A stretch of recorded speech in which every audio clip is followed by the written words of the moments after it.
Hello dear aspirants, welcome to Goldfinch IAS KS YouTube channel RT Nagar Bengaluru. ಸ್ನೇಹಿತರೆ, ನಮ್ಮ ಹಿಂದಿನ ವಿಡಿಯೋಗಳಲ್ಲಿ current ಅಫೇರ್ಗೆ ಸಂಬಂಧಪಟ್ಟಂಥ ಪ್ರಮುಖ ವಿಷಯಗಳನ್ನು ನಾವು ಡಿಸ್ಕಸ್ ಮಾಡ್ತಾ ಬರ್ತಾ ಇದ್ದೇವೆ. ಹಾಗೆ ಇವತ್ತಿನ ವಿಡಿಯೋದಲ್ಲೂ ಮತ್ತೊಂದು ಪ್ರಮುಖವಾದಂತಹ ಕರೆಂಟ್ ಅಫೇರನ್ನು ನಾವು ಡಿಸ್ಕಸ್ ಮಾಡಬೇಕಾಗಿದೆ. ಸೊ ಇಲ್ಲಿ ಬರುವಂಥ ಪ್ರತಿಯೊಂದು ಕರೆಂಟ್ ಅಫೇರ್ ಕೂಡ ಮುಂಬರುವಂತಹ ಪರೀಕ್ಷೆಗೆ ಅತ್ಯಂತ ಪ್ರಮುಖ ಪ್ರಾಶಸ್ತ್ಯನ ಹೊಂದಿದ್ದರಿಂದ ನಾವು ಡಿಸ್ಕಸ್ ಮಾಡ್ತಾ ಇದ್ದೇವೆ. ಹಾಗಾಗಿ ಸೊ ಇವತ್ತಿನ ಕರೆಂಟ್ ಅಫೇರ್ ಟಾಪಿಕ್ ಯಾವುದಪ್ಪ ಅಂತಂದರೆ ವೆರಿ ಇಂಪಾರ್ಟೆಂಟ್ಲಿ ಇವತ್ತಿನ ಪ್ರಮುಖ ಕರೆಂಟ್ ಅಫೇರ್ ಬಂದುಬಿಟ್ಟು ಅಂತಾರಾಷ್ಟ್ರೀಯ ಕ್ಷೀರ ದಿನ ಅಂತ ಹೇಳಿ ಕರಿತೇವೆ. ಯಾವುದು? ಅಂತಾರಾಷ್ಟ್ರೀಯ ಕ್ಷೀರ ದಿನ. International milk day. Very important. ಯಾವುದು? ಅಂತಾರಾಷ್ಟ್ರೀಯ ಕ್ಷೀರ ದಿನ, ಇಂಟರ್ನ್ಯಾಷನಲ್ ಮಿಲ್ಕ್ ಡೇ ಅಂತ ಹೇಳಿ ಕರಿತೇವೆ. ಇಂಟರ್ನ್ಯಾಷನಲ್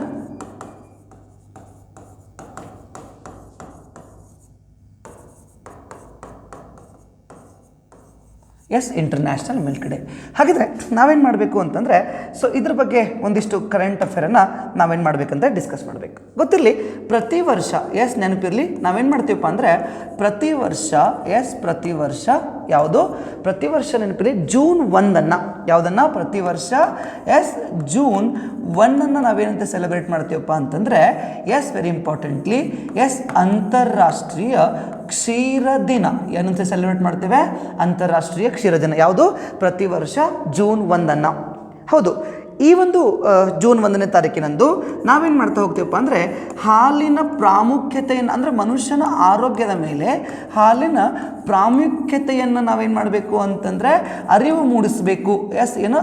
ಹಾಲಿನ ಪ್ರಾಮುಖ್ಯತೆಯನ್ನು ಕುರಿತು ಅರಿವು ಮೂಡಿಸಬೇಕು ಅನ್ನುವಂಥ ದೃಷ್ಟಿಕೋನದಿಂದ ನಾವೇನು ಮಾಡ್ತಾ ಹೋಗ್ತೇವೆ ಅಂತಂದರೆ ಈ ಒಂದು ದಿನವನ್ನು ಸೆಲೆಬ್ರೇಟ್ ಮಾಡ್ತಾ ಹೋಗ್ತೇವೆ. ಅಂದರೆ ಹಾಲಿನ ಪ್ರಾಮುಖ್ಯತೆ ಮನುಷ್ಯನ ಆರೋಗ್ಯದ ವಿಚಾರದಲ್ಲಿ, ಮನುಷ್ಯನ ಆರೋಗ್ಯದ ವಿಚಾರದಲ್ಲಿ ಹಾಲು ಎಷ್ಟು ಇಂಪಾರ್ಟೆನ್ಸನ್ನು ಹೊಂದಿದೆ. ಅದರಲ್ಲಿ ಮನುಷ್ಯನ ಆರೋಗ್ಯದ ವಿಚಾರದಲ್ಲಿ ಹಾಲು ಎಷ್ಟು ಪ್ರಾಮುಖ್ಯತೆಯನ್ನು ಹೊಂದಿದೆ ಅನ್ನುವಂಥದ್ದನ್ನು ಅದೇ ಮಹತ್ವವನ್ನು ತೋರಿಸ್ಕೊಡ್ಲಿಕ್ಕೆ ನಾವು ಒಂದು ಈ ದಿನವನ್ನು ಸೆಲೆಬ್ರೇಟ್ ಮಾಡ್ತೀವಿ. ಗೊತ್ತಿರಲಿ, ಹಾಲನ್ನು ನಾವೇನು ಕರಿತೀವಪ್ಪ ಅಂದರೆ ಭೂಲೋಕದ ಅಮೃತ ಅಂಥೇಳಿ ಕರಿತೀವಿ. ಹಾಲನ್ನು ನಾವೇನು ಕರಿತೀವಿ? ಭೂಲೋಕದ ಅಮೃತ. Very important. ಹಾಲು ಭೂಲೋಕದ ಅಮೃತ. ಓಕೆ, ಹಾಗಿದ್ರೆ ಯಾಕೆ ನಾವು ಜೂನ್ 1ನೇ ತಾರೀಕಿಗೆ ನಾವು ಈ ಒಂದು ದಿನವನ್ನು ಸೆಲೆಬ್ರೇಟ್ ಮಾಡ್ತಾ ಇದ್ದೀವಿ ಅಂತಂದರೆ ಇದರ 2001ರಂದು ನಾವೇನು ಮಾಡ್ತೀವಪ್ಪ ಅಂತಂದರೆ ಈ ಒಂದು ದಿನವನ್ನು ಆಚರಣೆ ಮಾಡಲಿಕ್ಕೆ ನಿರ್ಧಾರ ಮಾಡ್ತೇವೆ. ಯಾವಾಗ? 2001ರಂದು ಈ ದಿನವನ್ನು ಆಚರಣೆ ಮಾಡಲಿಕ್ಕೆ ನಿರ್ಧಾರ ಮಾಡ್ತೇವೆ. ಹೌದು ಸ್ನೇಹಿತರೆ, ಅಂದರೆ 2001ರಲ್ಲಿ ವಿಶ್ವಸಂಸ್ಥೆಯ ಆಹಾರ ಮತ್ತು ಕೃಷಿ ಸಂಸ್ಥೆ, ವೆರಿ ಇಂಪಾರ್ಟೆಂಟ್. ಯಾವಾಗ? 2001ರಲ್ಲಿ ಯಾವುದು?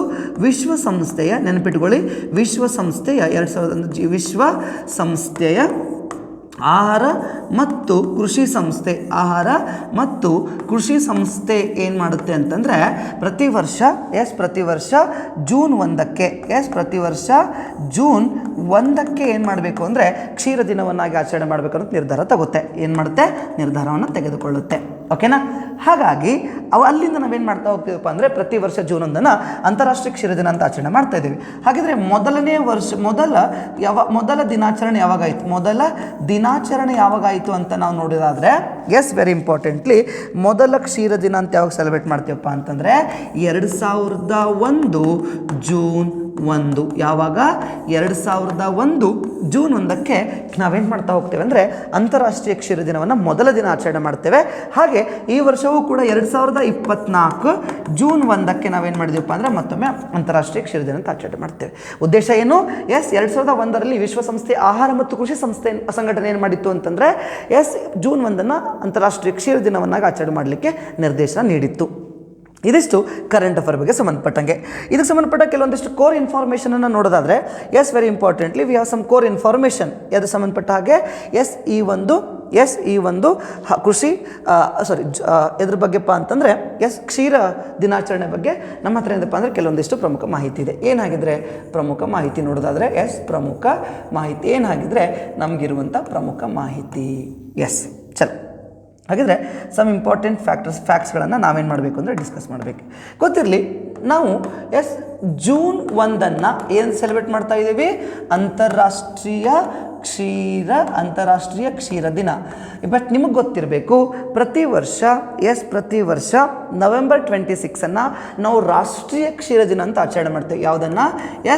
November 26. Very very important. November 26 ನಾವೇನು ಮಾಡ್ತೀವಪ್ಪ ಅಂತಂದರೆ ರಾಷ್ಟ್ರೀಯ ಕ್ಷೀರ ದಿನ.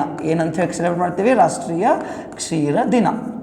ಯಾಕೆ ನವೆಂಬರ್ 26 ನಾವು ರಾಷ್ಟ್ರೀಯ ಕ್ಷೀರ ದಿನ ಅಂತ ಆಚರಣೆ ಮಾಡ್ತೀವಪ್ಪ ಅಂದರೆ ಅದು ಡಾಕ್ಟರ್ ವರ್ಗೀಸ್ ಕುರಿಯನ್. ಯಾರ್ದು? ಡಾಕ್ಟರ್ ವರ್ಗೀಸ್ ಕುರಿಯನ್ ಅವರ ಜನ್ಮದಿನ. ಡಾಕ್ಟರ್ ವರ್ಗೀಸ್ ಕುರಿಯನ್ ಅವರ ಜನ್ಮದಿನ ಅಂತ ಹೇಳಿ ಕರಿತೇವೆ. ಯಾರ್ದು? ಡಾಕ್ಟರ್ ವರ್ಗೀಸ್ ಕುರಿಯನ್. ಯಾರೇ ಡಾಕ್ಟರ್ ವರ್ಗೀಸ್ ಕುರಿಯನ್?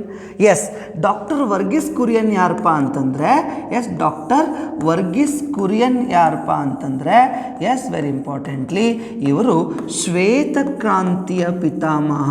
ಯಾವ ಕ್ರಾಂತಿ? ಶ್ವೇತಕ್ರಾಂತಿ ಪಿತಾಮಹ. ಫಾದರ್ ಆಫ್ ವೈಟ್ ರೆವಲ್ಯೂಷನ್ ಅಂತ ಹೇಳಿ ಕರಿತೀವಿ. ಏನಕ್ಕೆ ಶ್ವೇತಕ್ರಾಂತಿ ಅಂದರೆ?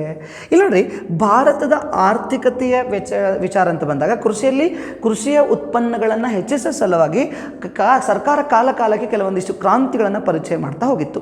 ಅದೇ ಪ್ರಮುಖವಾಗಿ ಅದರಲ್ಲಿ ಯಾವುದಪ್ಪ ಅಂದರೆ ಕ್ಷೀರಕ್ರಾಂತಿ. ಅಂದರೆ ಇಲ್ಲಿ ನೋಡಿ, ಕ್ಷೀರಕ್ರಾಂತಿ ಅಂತ ಹೇಳಿ ಕರಿತೀವಿ. ಯಾವುದು? ಕ್ಷೀರಕ್ರಾಂತಿ. ಕ್ಷೀರಕ್ರಾಂತಿ. ಯಾವ ಕ್ರಾಂತಿ? ಮುಖ್ಯವಾಗಿ ಕ್ಷೀರಕ್ರಾಂತಿ. ಓಕೆ, ನೆನಪಿರಲಿ. ಕ್ಷೀರಕ್ರಾಂತಿ ಇದನ್ನು ನಾವು ಮತ್ತೇನು ಕರಿತೀವಪ್ಪ ಅಂದರೆ ಶ್ವೇತಕ್ರಾಂತಿ ಅಂತ ಹೇಳಿ ಕರಿತೀವಿ. ಶ್ವೇತಕ್ರಾಂತಿ ಅಂತ ಹೇಳಿ ಕರಿತೇವೆ. ಬಿಲಿಯನ್ ಲೀಟರ್ ಐಡಿಯಾ ಅಂತ ಹೇಳಿ ಕೂಡ ಕರಿತೇವೆ. ಏನು? Billion litre idea. ನೋಡ್ರಿ ಎಷ್ಟು ಹೆಸರಿದೆ: ಶ್ವೇತಕ್ರಾಂತಿ, ಕ್ಷೀರಕ್ರಾಂತಿ, ಬಿಲಿಯನ್ ಲೀಟರ್ ಐಡಿಯಾ, ಅಥವಾ ಇದಕ್ಕೆ ನಾವು ಆಪರೇಷನ್ ಫ್ಲಡ್ ಅಂತಲೂ ಕೂಡ ಕರಿತೇವೆ. ಏನು ಕರಿತೇವೆ? Operation flood. Very very important. ಏನು ಹಿಂಗಂದರೆ, ಭಾರತದಲ್ಲಿ ಹೈನುಗಾರಿಕೆಯನ್ನು ಅಭಿವೃದ್ಧಿ ಮಾಡುವ ಸಲುವಾಗಿ ತಂದಂಥ ಒಂದು ಕ್ರಾಂತಿ. ಯಾವುದು? ಎದು ಸಂಬಂಧಕ್ಕೋಸ್ಕರ? ಹೈನುಗಾರಿಕೆ.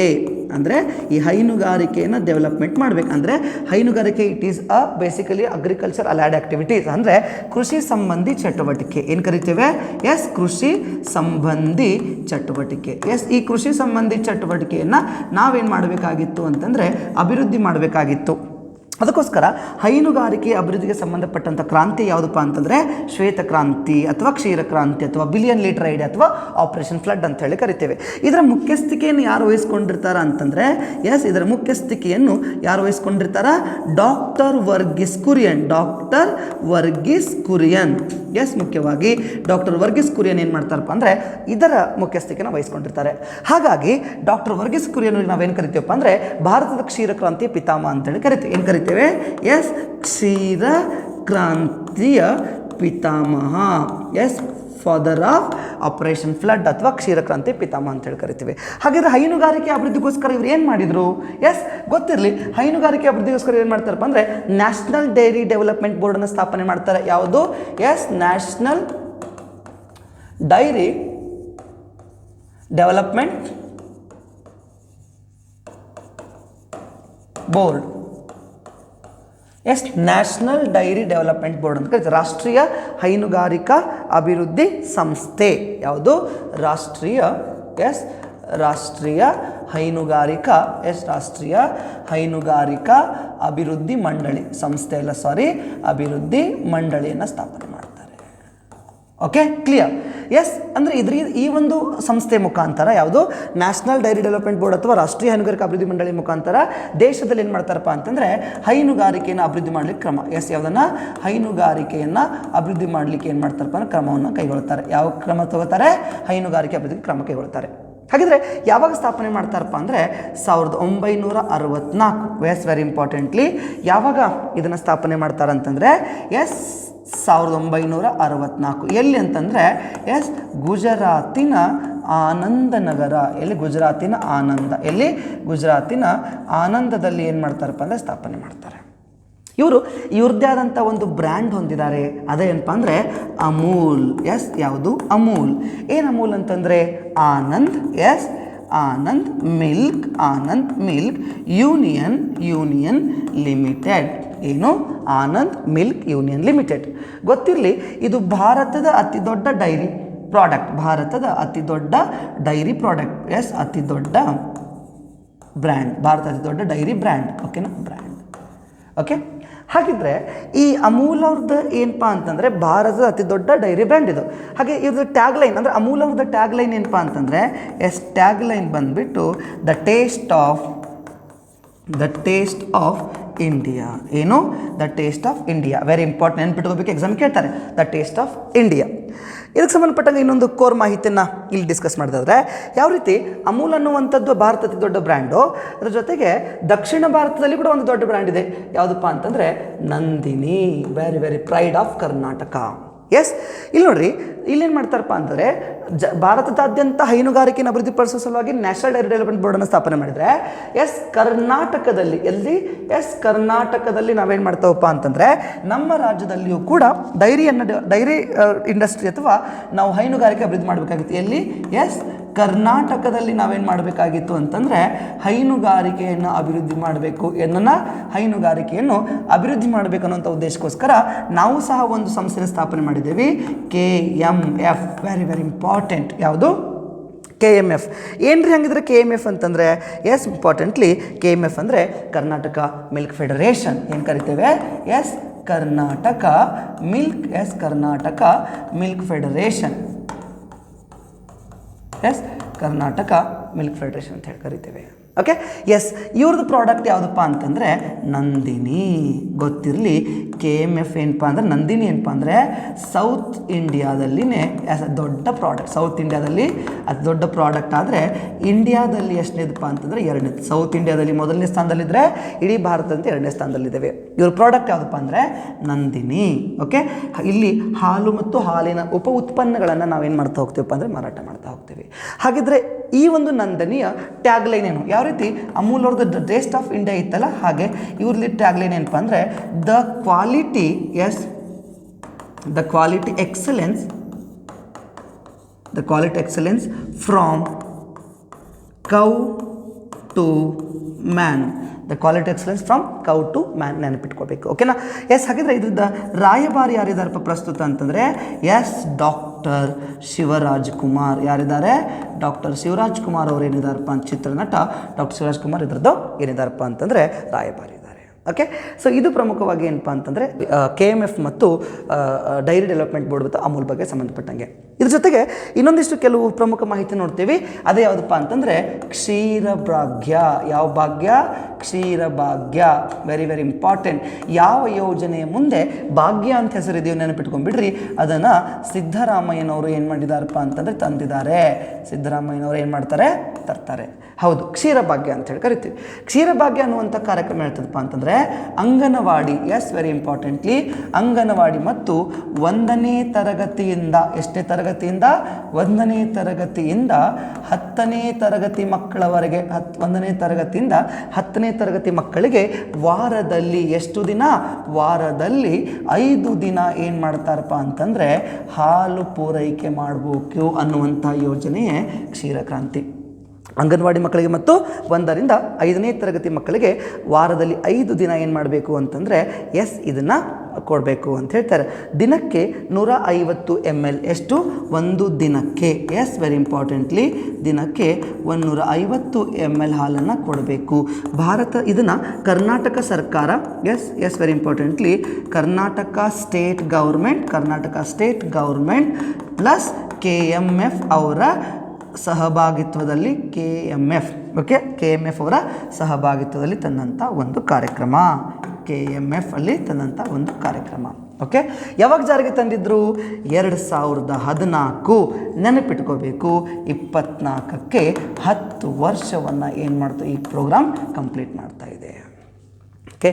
ಇದು ಪ್ರಮುಖವಾಗಿ ಏನಪ್ಪ ಅಂದರೆ ಕ್ಷೀರಭಾಗ್ಯಕ್ಕೆ ಸಂಬಂಧಪಟ್ಟಂಗೆ ಇಂತಹ ಪ್ರಮುಖ ಮಾಹಿತಿಗಳನ್ನು ನಾವಿಲ್ಲಿ ಡಿಸ್ಕಸ್ ಮಾಡಬೇಕು. ಓಕೆ. ಇದಿಷ್ಟು ಸ್ನೇಹಿತರೆ ನಮಗೆ ಯಾವುದೋ ಸಂಬಂಧಪಟ್ಟ ಹಾಗೆ ಇಂಟರ್ನ್ಯಾಷನಲ್ ಮಿಲ್ಕ್ ಡೇಗೆ ಸಂಬಂಧಪಟ್ಟ ಹಾಗೆ ಮತ್ತು ಅದಕ್ಕೆ ಸಂಬಂಧಪಟ್ಟ ಹಾಗೆ ಕೆಲವೊಂದಿಷ್ಟು ಪ್ರಮುಖ ಕಾರ್ಯಕ್ರಮಗಳನ್ನು ಪ್ರಮುಖ ವಿಷಯಗಳನ್ನು ನಾವೇನು ಮಾಡಿದ್ವಿ ಅಂದರೆ ನಮ್ಮ ವಿಡಿಯೋದಲ್ಲಿ ಡಿಸ್ಕಸ್ ಮಾಡ್ತೀವಿ. ಓಕೆ. ಇಂಥತಿ ಮತ್ತೊಂದು ಇಂಟ್ರೆಸ್ಟಿಂಗ್ ಕರೆಂಟ್ ಅಫೇರ್ಸ್ ಜೊತೆಗೆ ಮತ್ತೆ ಮುಂದಿನ ವಿಡಿಯೋದಲ್ಲಿ ಸಿಗ್ತೇನೆ. ಅಲ್ಲಿವರೆಗೂ ವಿಡಿಯೋಗಳನ್ನು ನೋಡಿ ಪರೀಕ್ಷೆಗೆ ಸಂಬಂಧಪಟ್ಟ ಎಲ್ಲ ಮಾಹಿತಿಯನ್ನು ನೋಟ್ ಮಾಡಿಕೊಂಡ್ರೆ ನಿಮ್ಮ ಎಕ್ಸಾಮ್ಗೆ ಹೆಲ್ಪ್ ಆಗ್ಬೋದು ಅಂತ ಹೇಳ್ತಾ thanks for watching. And video ಇಷ್ಟ ಆಗಿದ್ದರೆ ದಯವಿಟ್ಟು ನಮ್ಮ ಚಾನಲ್ನ ಸಬ್ಸ್ಕ್ರೈಬ್ ಮಾಡಿ. ಈ ರೀತಿಯಾದಂಥ ಮೋರ್ ಇಂಟ್ರೆಸ್ಟಿಂಗ್ ಕರೆಂಟ್ ಅಫೇರ್ಗಳನ್ನು ಮತ್ತೆ ನಾನು ಮುಂದಿನ ವಿಡಿಯೋದಲ್ಲಿ ಡಿಸ್ಕಸ್ ಮಾಡ್ತೀನಿ. Thank you.